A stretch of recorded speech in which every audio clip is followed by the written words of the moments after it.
I'm Bill Sanders, and today we're going to talk about visibility in object-oriented programming with PHP.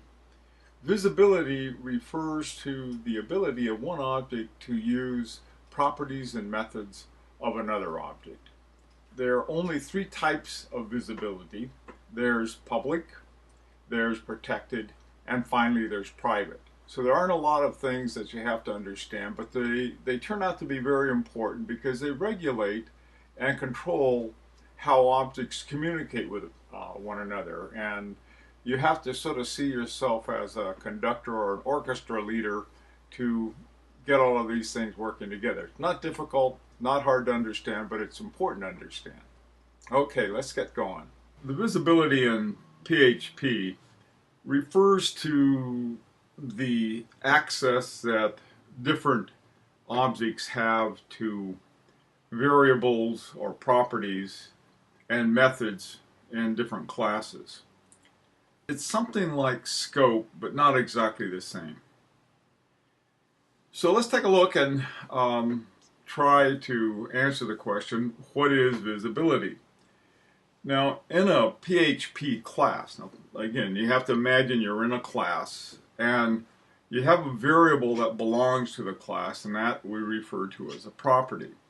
And a function that belongs to a class is a method. Now, in order to communicate between the objects, the classes, objects need a way to access each other. And they access one another through the properties and through the methods. So visibility refers to different types of access objects have to one another.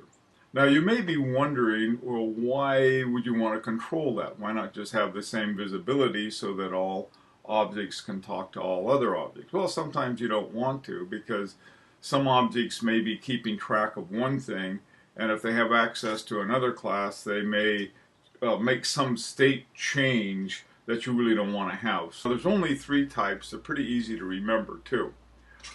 First of all, you have public, and public visibility means where an object or a method can be accessed from any other object.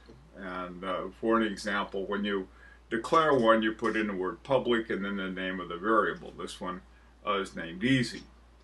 Second is protected, and a protected visibility gives a certain type of encapsulation to the property or the method. And what this means is that it can be accessed only within the class itself and by inherited and parent classes. So if you have something, for example, here we have protected and the name of the variable is club. All right, finally we have the private visibility, and this can only be accessed within the class itself. So for example, we have a private variable named exclusive. Take a look at the types of communication you have based on the types of variables.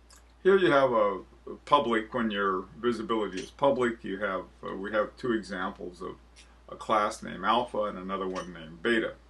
Now within the class alpha, we have a request to beta for the use of a public property named cat in this case.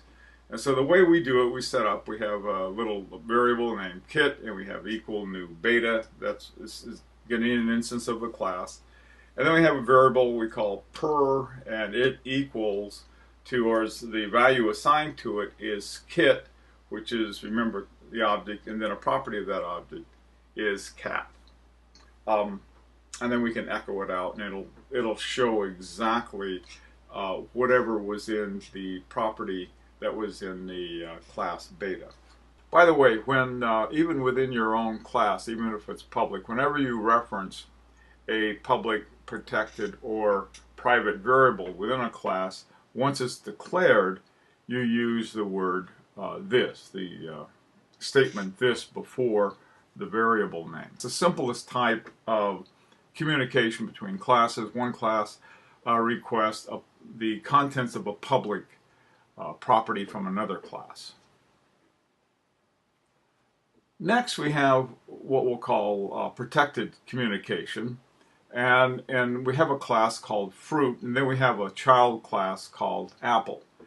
We call it a child class because class apple extends the class name fruit. And this is where you see your protected variables at work. Here you have protected as yum is the name of the property. And then you have this yum equal juicy. This is defined in class fruit. And then below you have class apple extends fruit, and you can echo out this yum. Well, what that means is that it's because the variable is protected, that means it can be used by any class that extends or belongs to the same class group as the class that it's defined in. So class fruit is extended by class apple, and so because the variable yum is protected, it can be used by class apple. Finally, we have private communication. I tend to like private a lot. Here's why. When you put private before a variable or property or before a method, you encapsulate it. I mean, it's the easiest way in the world to encapsulate something. Now, classes themselves, of course, encapsulate data, but if you have a lot of public, they're not too well encapsulated. On the other hand, private will encapsulate for you. Now, when you're using several classes working together with classes and child classes, for example, that's where you want to use your protected variable. And it's pretty, it's almost the same as private.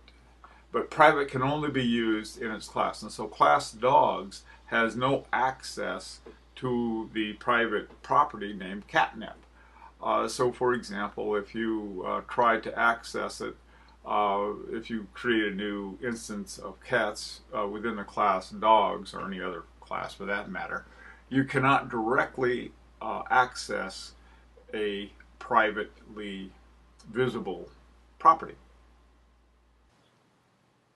We're going to stop here at this point, and I'm going to have a part two. And in part two, I want to look at some running code. And so we'll be putting the taking a look at an IDE with PHP, and we'll run some code there and give you a good idea of what a better idea of what visibility, how visibility is used. Okay, so this is the end of part one, visibility.